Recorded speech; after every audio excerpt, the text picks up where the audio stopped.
آ گئی فاطمہ، آ گئی فاطمہ، یا سیدہ الحمدللہ رب العالمین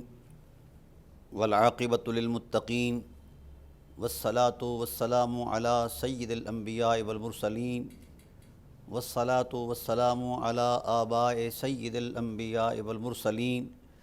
والصلاۃ والسلام علی امہات سید الانبیاء والمرسلین والصلاۃ والسلام علی اعمام سید الانبیاء والمرسلین لا سیمن افضل البشر بعد الانبیاء بالقول الغالب خیر الناصرین سیدنا ابو طالب علیہ الصلاۃ والسلام ولا سیمن فرزۃ القبد خیر الانبیاء حضرت فاطمۃ الزہرا صلوات اللہ تعالی علیہا وعلی آلہ واحبابہ واصحابہ وعطرتہ وعشیرتہ واحبائہ اجمعین اما بعد فاعوذ باللہ من الشیطان الرجیم بسم اللہ الرحمن الرحیم قل ان کنتم تحبون اللہ فاتبعونی یحببکم اللہ او کما قال النبی صلی اللہ علیہ وآلہ وسلم انی تارکم فیکم امرین ان اتبعتموها لن تدلوا بعدی ابدا کتاب اللہ و عطرتی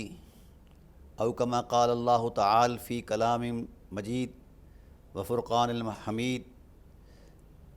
قل لا اسألکم علیہ اجرا الا المودۃ فی القربى صدق اللہ مولانا العظیم وبلغنا رسولہ النبی العظیم الرؤوف الرحیم ان اللہ وملائکتہ یصلون علی النبی یا ایہا الذین آمنوا صلوا علیہ وسلموا تسلیما اللہم صل علی سیدنا و مولانا محمد وعلی آل سیدنا و مولانا محمد کما صلیت علی ابراہیم وعلی آل ابراہیم انک حمید مجید اللہم بارک علی محمد وعلی آل محمد کما بارکت علی ابراہیم وعلی آل ابراہیم انک حمید مجید الصلاۃ والسلام علیک یا سیدی یا رسول اللہ وعلی آلک واصحابک یا سیدی یا خیر خلق اللہ الصلاۃ والسلام علیک یا سیدی یا رحمۃ للعالمین وعلی آلک واصحابک یا سیدی یا شفیع المذنبین صلاۃ و سلاما علیک یا رسول اللہ قلت حیلتی انت وسیلتی یغثنی یا حبیب اللہ یا رسول اللہ انظر حالنا یا حبیب اللہ اسمع قالنا اننا فی بحر ہم مغرقون خذ یدینا سہل لنا اشقالنا۔ حمد و صلاۃ کے بعد حاضرین و ناظرین بحمد اللہ تعالی آج ہم ایک خاص عنوان کے ساتھ آپ سے مخاطب ہیں۔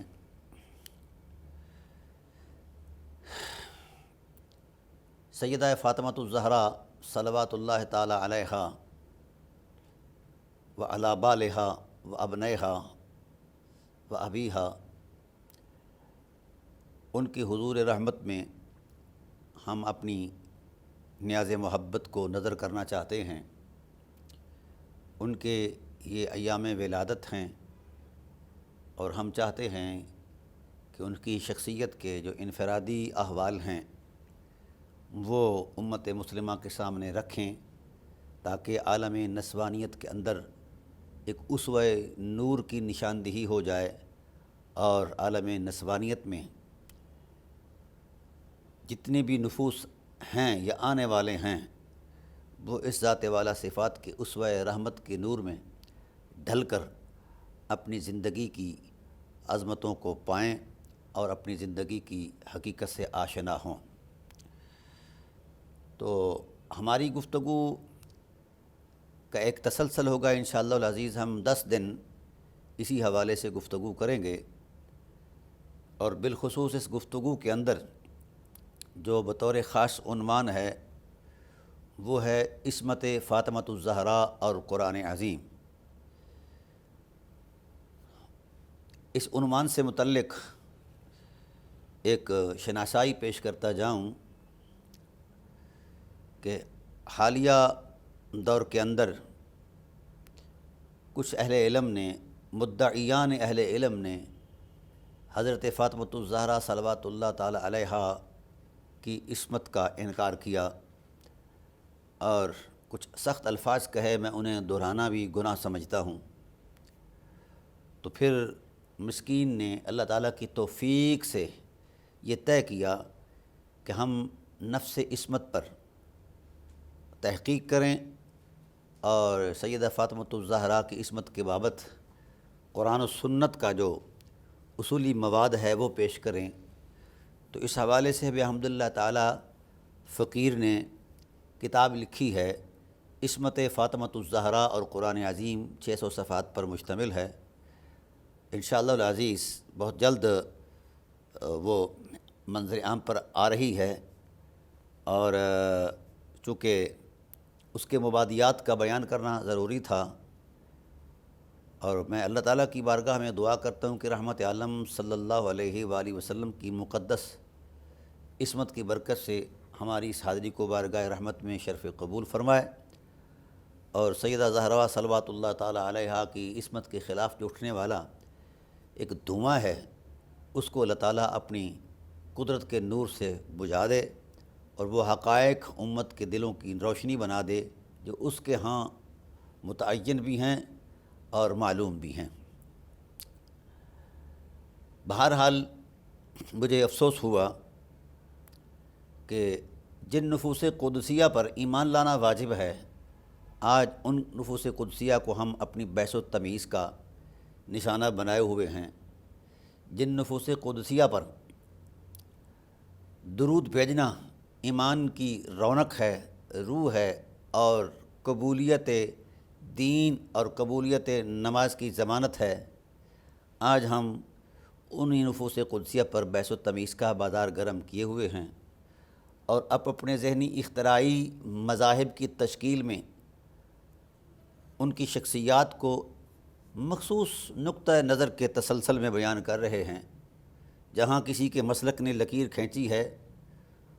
اس مسلکی لکیر پر وہ مسلک کے برقع پوش کھڑے ہیں اور جائزہ لے رہے ہیں، ترازو کر رہے ہیں ذات زہرا کا۔ میں سب سے پہلے یہ وضاحت کرتا جاؤں، ذات زہرا صلوات اللہ تعالی علیہا یا اہل بیت اطہار علیہم الرضوان کا جائزہ بنتا ہی نہیں ہے، اور اس پر کوئی مذہب مسلک بنتا ہی نہیں ہے۔ ان کا تعلق کسی مذہب اور مسلک سے جوڑنا ان کی حرمت کی پامالی ہے۔ اہل بیت اطہار علیہم الرضوان بالخصوص بجائے رسول سیدہ فاطمۃ الزہرا البتول صلوات اللہ تعالی علیہا ہمارے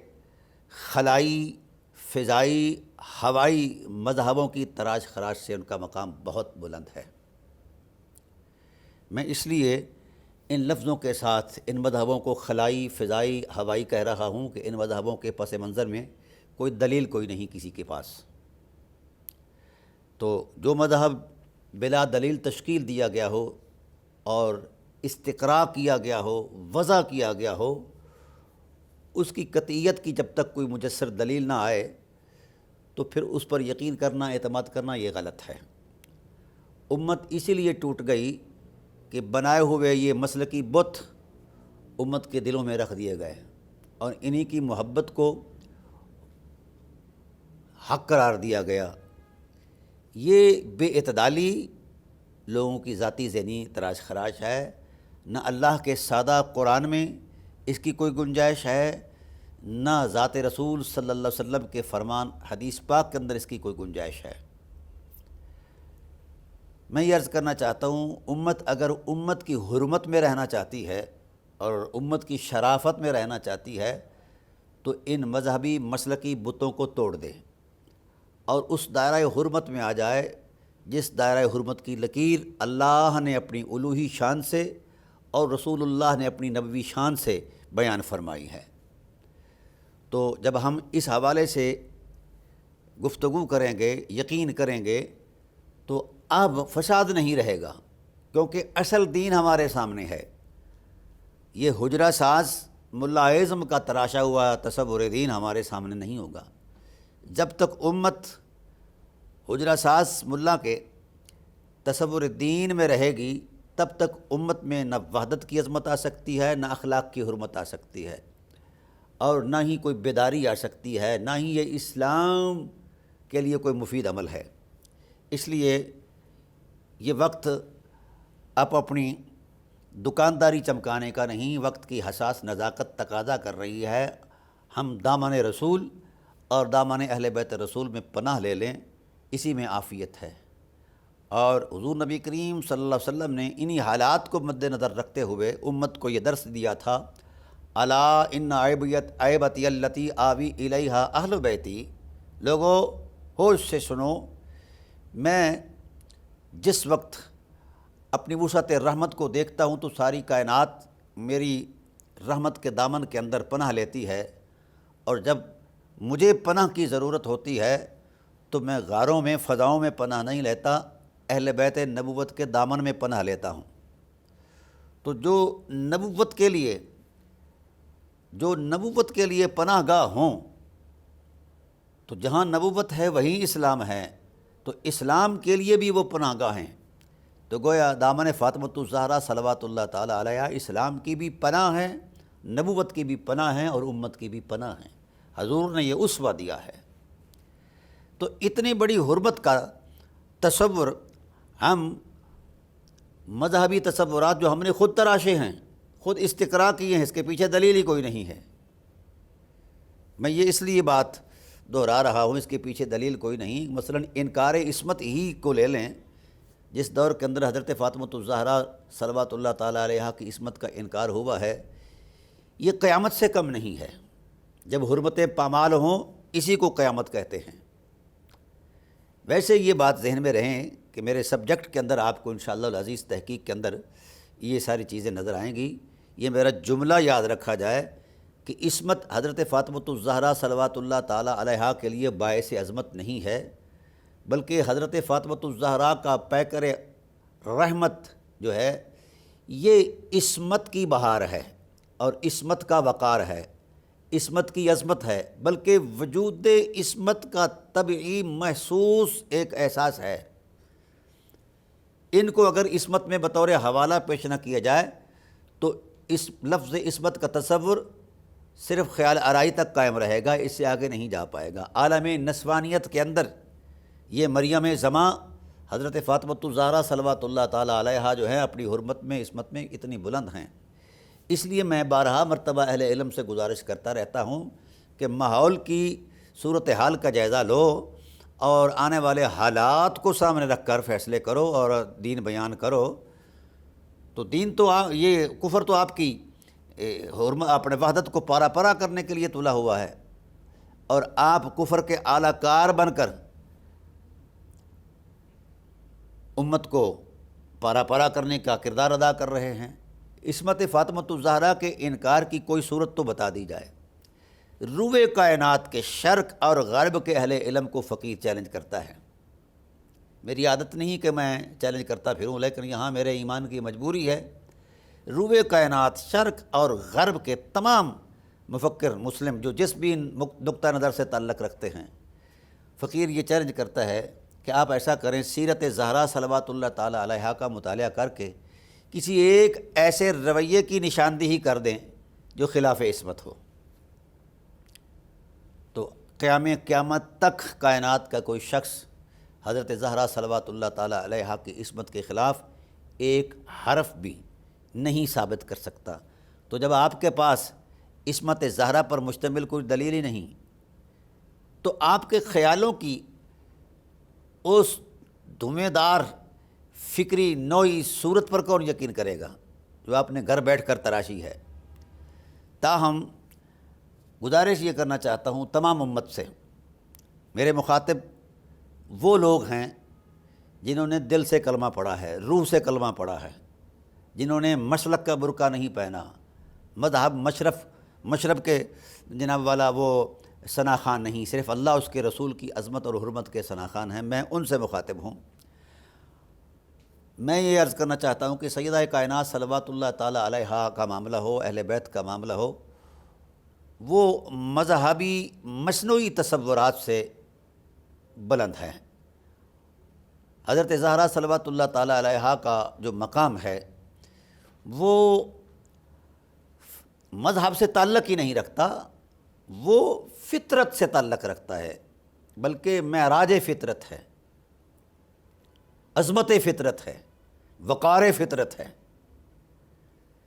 یہ باتیں اگر میرے فرط جذبات کی ہوں تو 1000 مرتبہ غلط ہیں۔ اللہ کا قرآن ہی ایسا بول رہا ہے، رسول اللہ صلی اللہ علیہ وآلہ وسلم کی ذات ہی ایسا بول رہی ہیں،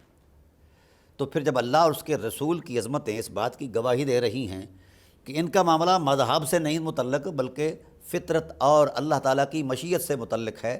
اور رسول دو عالم صلی اللہ علیہ وسلم کے مزاج کی حرمت سے متعلق ہے، تو پھر ہمیں کس نے حق دیا ہے کہ ہم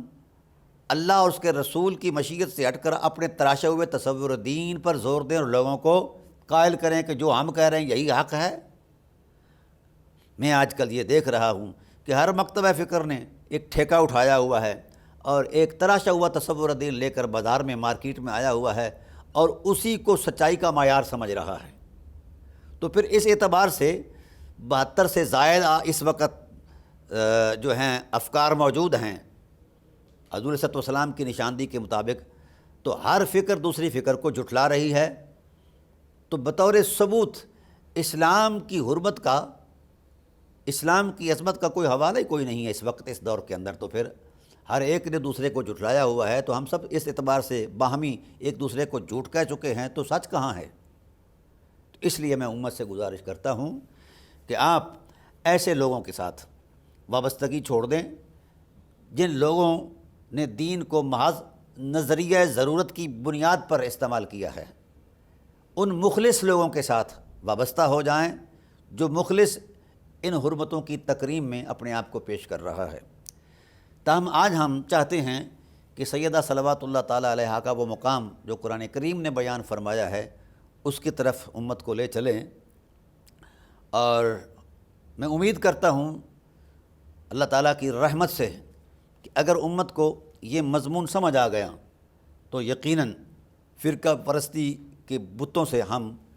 لوٹائیں گے اور اللہ وحدہ لا شریک کی حرمت اور وحدت کے نور میں اتر جائیں گے، اور رسالت کی جو حرمت ہے اس کے اندر ہم اتر جائیں گے۔ یہی عافیت ہے، یہی صداقت ہے، یہی حقیقت ہے۔ آ گئی فاطمہ، آ گئی فاطمہ، یا سیدہ،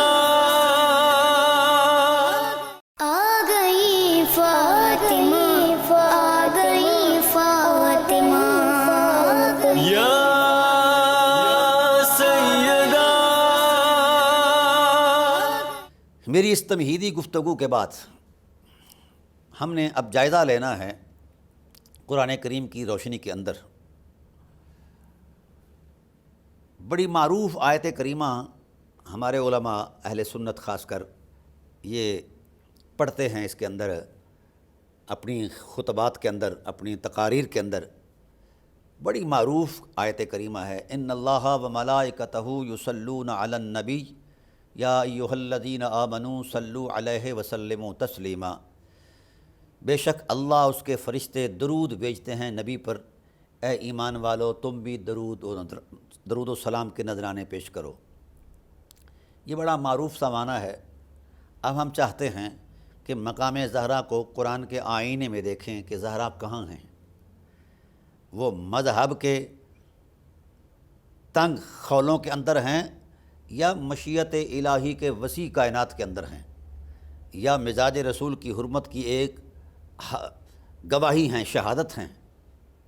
تو اس حوالے سے میں چاہوں گا کہ توجہ فرمائیں گے تو انشاءاللہ العزیز بات بہت جلد سمجھ آ جائے گی۔ اب یہ آیت کریمہ تمام مکاتب فکر اپنی تقاریر کے اندر پڑھتے ہیں اور فرضیت درود کا اس سے حوالہ لیتے ہیں کہ رسول اللہ صلی اللہ علیہ وسلم کی ذات پر درود پڑھنا فرض ہے، اور درود کی مقتضیات کا یقین کرنا بھی فرض ہے۔ اب اس تمہیدی گفتگو کے بعد ناظرین کرام، ہم اس آیت کریمہ کی سادہ عظمت میں اپنے آپ کو اتارتے ہیں تاکہ قلب و روح کے اندر وہ گرمی ذوق، وہ سچائی اتر آئے جس سچائی کا اللہ نے تقاضا کیا ہے، رسول اللہ صلی اللہ علیہ وسلم نے حکم دیا ہے۔ ان اللہ و ملائکتہ یصلون علی النبی، یقیناً اللہ اور اس کے فرشتے نبی پر درود بھیجتے ہیں۔ اب جس وقت یہ آیت کریمہ نازل ہوئی تو نزول آیت کے وقت اصحاب رسول نے کہا یا رسول اللہ صلی اللہ علیہ وسلم، ہم آپ کے ساتھ جب باہمی ملتے جلتے ہیں تو سلام کا طریقہ ہمارے ہاں رائج ہے اور ہمیں معلوم ہے، بلکہ حالت نماز میں بھی ہم کہتے ہیں السلام علیکم ایھا النبی۔ تو یہاں اس آیت کریمہ نے دو تقاضے کیے ہیں، سلام کا تقاضا بھی کیا ہے جس کا ہمیں علم ہے، اور صلاۃ کا تقاضا بھی کیا ہے۔ یا رسول اللہ ہمیں صلاۃ کا علم نہیں، علمنا الصلاۃ، ہمیں صلاۃ بیان کی جائے کہ صلاۃ کا معنی کیا ہے، صلاۃ کی حقیقت کیا ہے، صلاۃ کس کو کہتے ہیں، کیونکہ اللہ نے ہمیں صلاۃ کا صلو علی النبی، صلو علی النبی کی عظمت میں حکم دیا ہے۔ یہ امر کا صیغہ ہے اور مطلق عن القرینہ ہے، جس سے وجوب اور فرضیت ثابت ہوتی ہے۔ تو نبی کی ذات پر درود پڑھنا جب فرض ٹھہرا، صلاۃ پڑھنا جب فرض ٹھہرا، تو یا رسول اللہ اس صلاۃ کی کیفیت کیا ہے، اس صلاۃ کی حقیقت کیا ہے، علمنا الصلاۃ، ہمیں وہ صلاۃ بیان کر دیجیے۔ تو آپ صلی اللہ علیہ وآلہ وسلم نے ارشاد فرمایا کہ صلاۃ کے مضمون کے اندر اللہ کی محبت کے نور کے جلوے ہیں، اس کی رحمت کے جلوے ہیں، جس کا ادراک کائنات کی کوئی فکر نہیں کر سکتی۔ اس لیے جو جس حقیقت کا ادراک نہیں کر سکتا اس کو بیان بھی نہیں کر سکتا، لہذا تمہیں یہ چاہیے کہ تم حضور عظمت الہی میں کہو قولوا اللہم صلی علی سیدنا مولانا محمد وعلی آل محمد کما صلیت علی ابراہیم وعلی آل ابراہیم انک حمید مجید۔ تم اللہ سے کہو کہ وہ تمہاری طرف سے بھی درود بھیجے، یعنی وہ اپنی شایان شان تو بھیج رہا ہے، صلاۃ پڑھ رہا ہے، اور فرشتے بھی اسی کی بارگاہ میں عرض کرتے ہیں کہ پروردگار عالم، ہمیں تیرے محمد کی حقیقت کا احاطہ کیسے ہو سکتا ہے، ہمیں تیرے محبوب صلی اللہ علیہ وسلم کی عظمتوں کا احاطہ کیسے ہو سکتا ہے، اور ہم کس طرح ان کی حضور عظمت میں یہ نیاز پیش کر پائیں۔ اے اللہ ہماری طرف سے یہ ہدیہ تو بھیج، یعنی فرشتے بھی خدائے ذوالجلال کی حضور عرض کرتے ہیں کہ پروردگار عالم ہماری طرف سے بھی تو وکیل محبت ہو کر ذات محمد پر درود بھیج۔ اب فرشتے بھی یہی عرض کرتے ہیں، اور ہمارے علماء نے، اکابرین نے اس بات کی تصریحات کی ہوئی ہیں، انشاءاللہ العزیز میں چند لمحوں بعد اس کی طرف بھی، حوالوں کی طرف بھی آؤں گا۔ اب جب یہ کہا گیا کہ ہمیں صلاۃ کا طریقہ بیان فرمائیے، تو آپ صلی اللہ علیہ وسلم نے کہا کہ تم اللہ سے کہو قولوا اللہم، اے اللہ تو بھیج ہماری طرف سے بھی، ہم تیرے حضور ناز کے اندر اپنا مدعائے نیاز پیش کر رہے ہیں کہ پروردگار عالم اپنے محمد صلی اللہ علیہ وآلہ وسلم پر درود بھیج۔ تو اب اس اعتبار سے ہم بھی حضور عظمت الہی میں عرض کرتے ہیں کہ پروردگار عالم ہماری طرف سے بھی تو وکیل محبت ہو کر اپنے محبوب پر اپنی شایان شان درود بھیج، اپنے حوالے سے تو بھیج ہی رہا ہے، ہماری طرف سے بھی تو بھیج۔ اب اس درود کے حوالے سے علماء کرام نے بڑی بڑی اپنی علمی تعبیرات دی ہیں۔ کسی نے کہا کہ اگر نسبت فرشتوں کی طرف ہو تو وہ دعا ہے، اور اگر بندوں کی طرف سے نسبت ہو تو اس کا معنی یہ ہے استدعا ہے، چاہنا ہے، عرض کرنا ہے، اور استغفار ہے، وغیرہ وغیرہ۔ ہر ایک کا ایک اپنا علمی تحقیق کا ایک دیا ہوا تصور ہے۔ لیکن آئیے ہم تھوڑا سا اس سے اوپر چلتے ہیں کہ لفظ صلاۃ کے معنی کے اندر بہت سارے علماء نے معنی بیان فرمائے ہیں، اور بحمداللہ تعالیٰ میں نے اپنی اس تحقیق کے اندر اس سے پہلے بھی ایک تحقیق پیش کی ہوئی ہے عصمت والدین مصطفیٰ اور قرآن کریم کے حوالے سے۔ اس حوالے سے میں نے وہاں یہ باتیں وہ نقل کی ہیں۔ تو اللہ تعالیٰ کی ذات جل و علا نے اپنے محبوب صلی اللہ علیہ وسلم پر جب درود کی عظمت کا تصور پیش فرمایا اور حکم ارشاد فرمایا تو اس میں لوگ ڈوب گئے، ارباب علم، ارباب عرفان اللہ کے اس حکم کی عظمت کے نور میں ڈوب گئے اور مستغرق ہو گئے، اور اتنی لذت پائی جس نے جس احساس کو وہاں محسوس کیا، وہی احساس انہوں نے اپنی زبان پر بیان کر کے امت کو اس کی نشاندہی کر دی ہے۔ تو اس کے 10 سے 11 معنی ہیں لفظ صلاۃ کے۔ خدا کرے کہ ہم بھی اسی عظمت میں ڈوب جائیں تو ہماری زبان سے بھی وہی کچھ نکلے گا جو امام ابو حنیفہ علیہ رحمہ کی زبان سے نکلا، امام بخاری علیہ رحمہ کی زبان سے نکلا، امام نسائی کی زبان رحمت سے نکلا، یا دیگر ائمہ، امام ابو العالیہ یا اصحاب رسول علیہ الرضوان۔ کی زبانوں سے اس کی تعبیرات نکلی ہیں۔ دراصل ہم صرف پڑھتے ہیں، ہم اس میں ڈوبتے نہیں ہیں، ہمیں استغراق میسر نہیں، ابھی ہم ثواب اور اجر کے تسلسل میں گم رہے ہیں اور محسوس نہیں ہو رہا۔ جس وقت تک بندہ پانی کے اندر اترتا ہی نہیں تو پانی کی حلاوت یا پانی کی جو تری ہے وہ کیسے محسوس ہو؟ جب تک امت اس میں ڈوبتی نہیں ہے وہ اس لذت آشنائی سے آشنا نہیں ہو سکتی جس کا عرفان جو ہے اللہ وحدہ لا شریک کے نور کے اندر مضمر ہے اور پنہاں ہے۔ اب گزارش یہ کرنا چاہتا ہوں کہ ہم آج اس نشست کے اندر صرف 2 معنی پر گفتگو کریں گے۔ ایک معنی ہے حضرت امام ابو العالیہ کے حوالے سے، امام بخاری علیہ الرحمہ نے اپنی صحیح بخاری کے اندر یہ بات بیان فرمائی ہے۔ انہوں نے کہا کہ یصلون کا معنی ہے اے یعظمون، ایسا کرو اے مخلوق خدا۔ اللہ بھی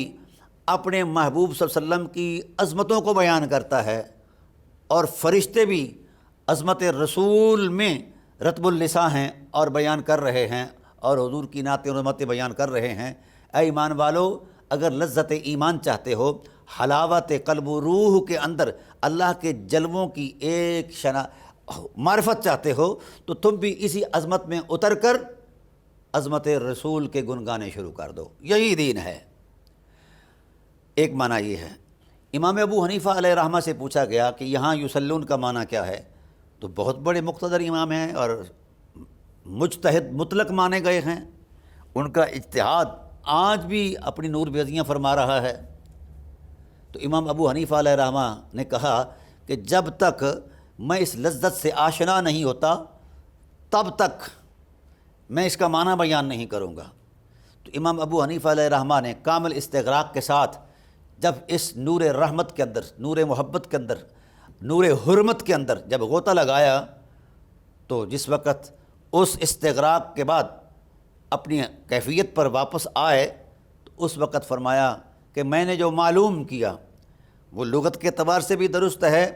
شریعت کے اعتبار سے بھی درست ہے، فقاہت کے اعتبار سے بھی درست ہے، حقیقت کے اعتبار سے بھی درست ہے۔ اور انہوں نے کہا یصلون کا معنی ان اللہ و ملائکتہ یصلون کا معنی ہے، صلاۃ کا معنی ہے وہو الاعتناء بشانہ النبی صلی اللہ علیہ وآلہ وسلم۔ اللہ وحدہ لا شریک جل و علا اپنے محبوب صلی اللہ علیہ وآلہ وسلم کے حسن عصمت کی طرف متوجہ ہے اور اس قدر متوجہ ہے کہ اس کی توجہات عظمت کے اندر دوسرے کسی تصور کا گزر ہی کوئی نہیں ہے۔ یعنی اس وقت ہم فرط جذبات میں اگر یہ کہیں تو اس وقت اللہ وحدہ لا شریک کا جو اشتیاق ہے، وہ جو شوق ہے اور محبت کی حرمت ہے، وہ اپنے محبوب صلی اللہ علیہ وآلہ وسلم کی ذات میں اس قدر منہمک ہے کہ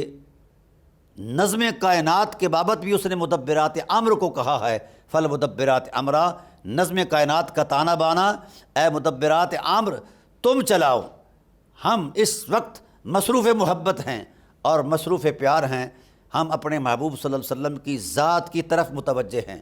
اور ذات محمد صلی اللہ علیہ وآلہ وسلم کی طرف متوجہ ہونا ہمارا شوق بھی ہے، ہمارا پیار بھی ہے اور ہماری عادت بھی ہے، اور اس عادت میں ایک تسلسل بھی ہے اور ایک تجدد اور تحدث بھی ہے۔ تو یہ امام ابو حنیفہ رحمۃ اللہ تعالیٰ علیہ کی ذات والا صفات نے اس چیز کو بیان فرمایا، اعتناء، کامل توجہ کرنا، یکسو ہو جانا۔ تو اب معلوم یہ ہوا کہ اللہ وحدہ لا شریک اس آیت کریمہ میں یہ ارشاد فرما رہے ہیں کہ جب میں ہر چیز سے بے نیاز ہو کر، ہر مصروفیت کو ہٹا کر ذات محمد صلی اللہ علیہ وسلم کے حسن کی رہنائیوں میں اعتناء کر رہا ہوں، متوجہ ہو رہا ہوں اور یکسو ہو رہا ہوں، اس وقت میری قبلہ محبت کی جو اصولی پیکر عظمت کا جو اصولی محسوس ہے وہ وجود محمد صلی اللہ علیہ وآلہ وسلم ہے۔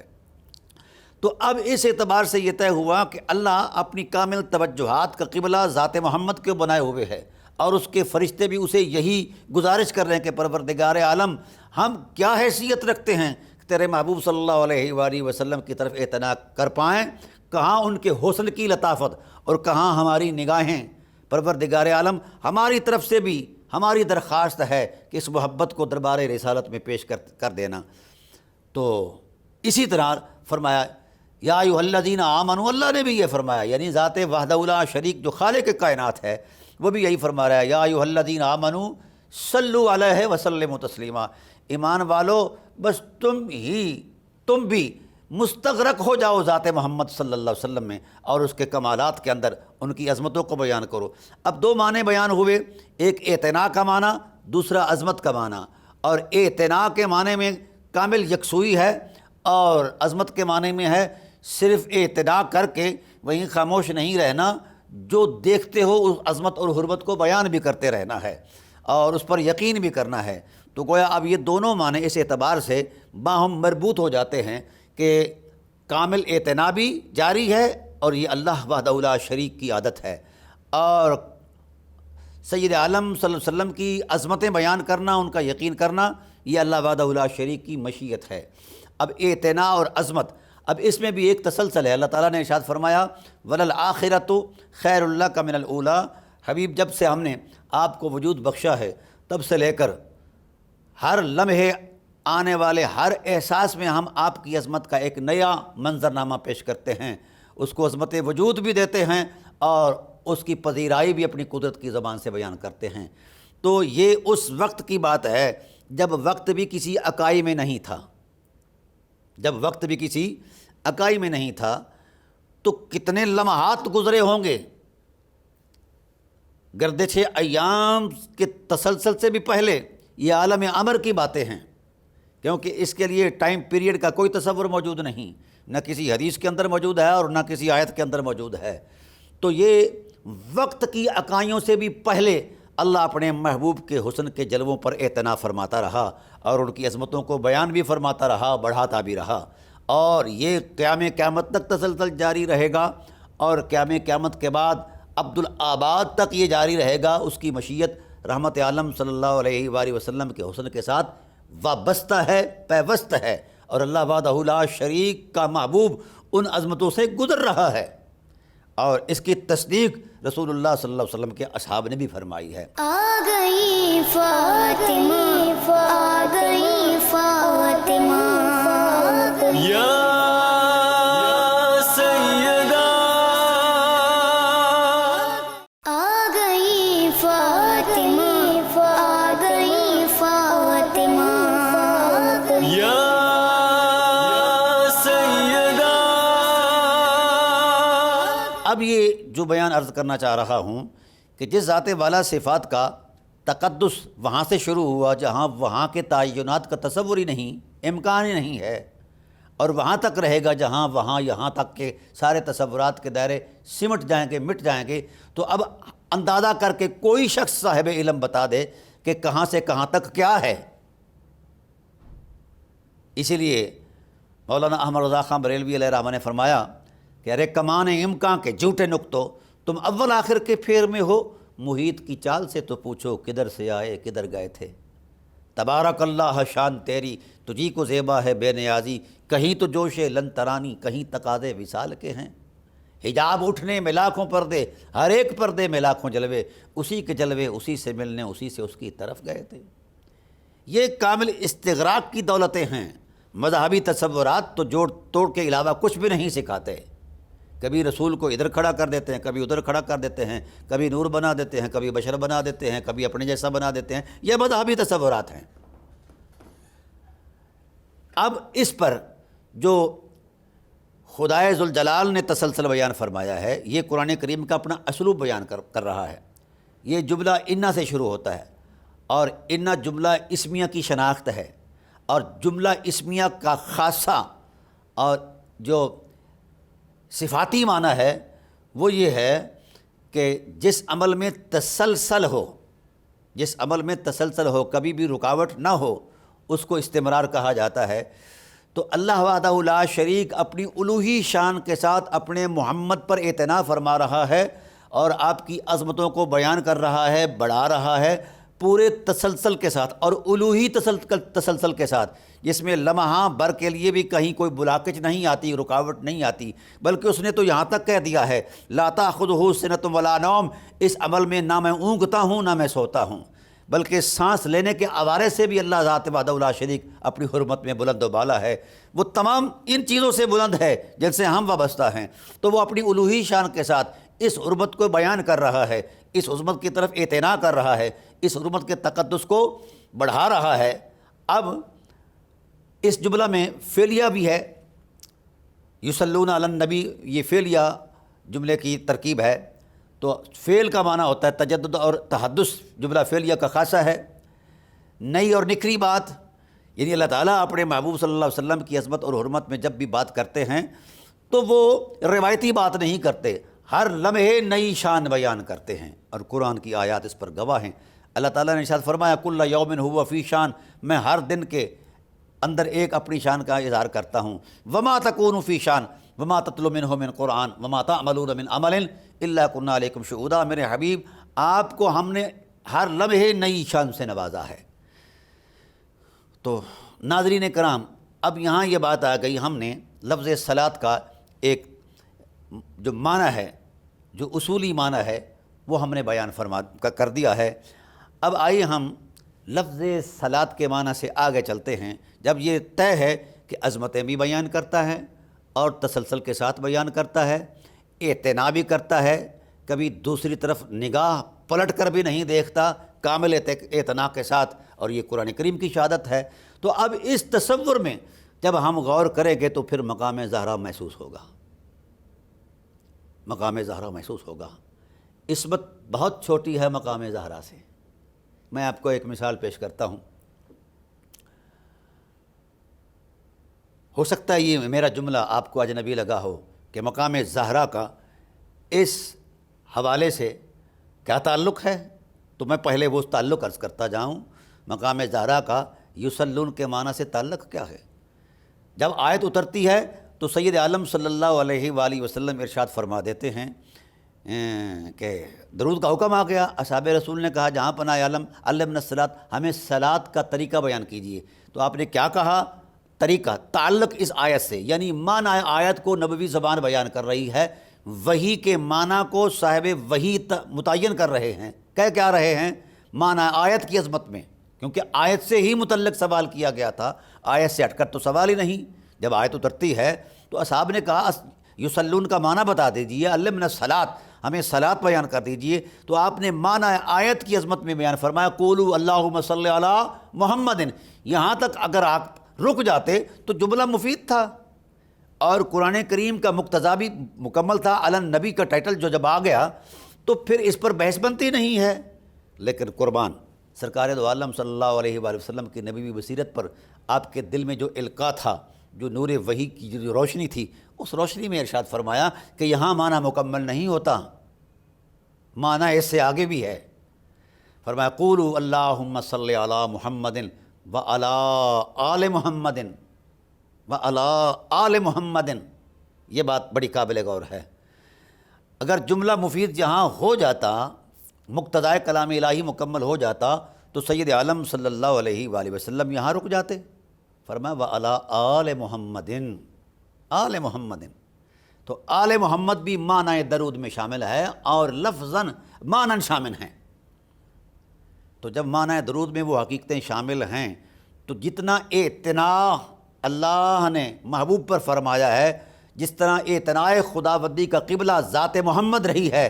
تو اہل بیت نبوت بھی اسی اعتناء ہی میں شامل ہیں۔ تو جن نفوس قدسیہ پر اتنا اعتناء ہو خدائے ذوالجلال کا، ان نفوس قدسیہ کا ترازو ہو سکتا ہے، ان نفوس عظمت کا۔ میں ایک مثال دیتا ہوں۔ مثال یہ ہے کہ علم الطبیعیات کے ماہرین نے یہ کہا کہ دو پہاڑوں کے سنگم کے اندر اگر سورج 1000 سال تک اپنی شعاعیں برساتا رہے تو سورج کی شعاؤں کی برکت سے اس پہاڑوں کے سنگم کی آغوش کے اندر جو پتھر ہوتے ہیں وہ ریفائن ہو جاتے ہیں، اور اس قدر ریفائن ہو جاتے ہیں کہ وہ پتھر نہیں رہتے، ان کے اندر لطافت پیدا ہو جاتی ہے، وہ لالے یاقوت بن جاتے ہیں اور لالے بدخشاں بن جاتے ہیں۔ تو وہ لالے بدخشاں یا لالے یاقوت جو ہے وہ پتھر ہی سے، لیکن ان کو سورج کی نگاہ نے اتنا بلند بنا دیا ہے کہ وہ لالے یاقوت بن گئے، جس ایک پتھر کی قیمت 7 سلطنتیں بھی نہیں ہو سکتی۔ یہ ہماری روایات کے اندر موجود ہے،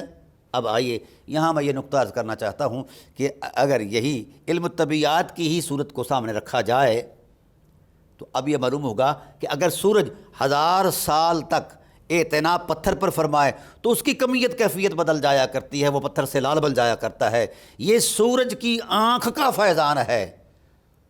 تو جس ذات والا صفات کے پیکر عصمت پر خدا کی آنکھیں لگی ہوئی ہوں، بلکہ فَإِنَّكَ بِأَعْيُنِنَا، جو ذات خدا کی آنکھوں میں بس رہی ہو اور ان کے اہل بیت بھی معنی عظمت بن کر اسی نگاہ عظمت کے اندر بسے ہوئے ہوں، تو پھر وہ کہاں سے کہاں تک پہنچے گا ان کی لطافت اور ان کی شرافت۔ عصمت بہت چھوٹی ہے مقام زہرا سے، عصمت بہت چھوٹی ہے مقام نبوت سے۔ اس لیے میں اس گفتگو کو آگے اگلی نشست میں بڑھاؤں گا، تو اس لیے ہزاروں سال لاکھوں سال اس کا اندازہ ہی کسی کے پاس نہیں ہے۔ تو اعتناء شان خدائے ذوالجلال جو ہے، جس طرح ذات محمد پر ہے، اہل بیت نبوت کا منفرد عنوان ذات زہرا ہے، اس پر بھی ہے۔ اب اس مقام کو پہچاننا، جاننا یا اس مقام کی طرف جانا بہت مشکل ہے، کسی کے بس کی بات نہیں، بس یہاں صرف ایمان لانا ضروری ہے، کیونکہ یہ بضائے رسول ہیں، اور بضائے رسول، ذات رسول پر جو کچھ بھی ہوا بضائے رسول اس کا حصے دار ہے۔ اس لیے عصمت بہت چھوٹی ہے ذات زہرا سے۔ انشاءاللہ اگلی نشست کے اندر میں اس پر مزید گفتگو کروں گا۔ آ گئی فاطمہ، آ گئی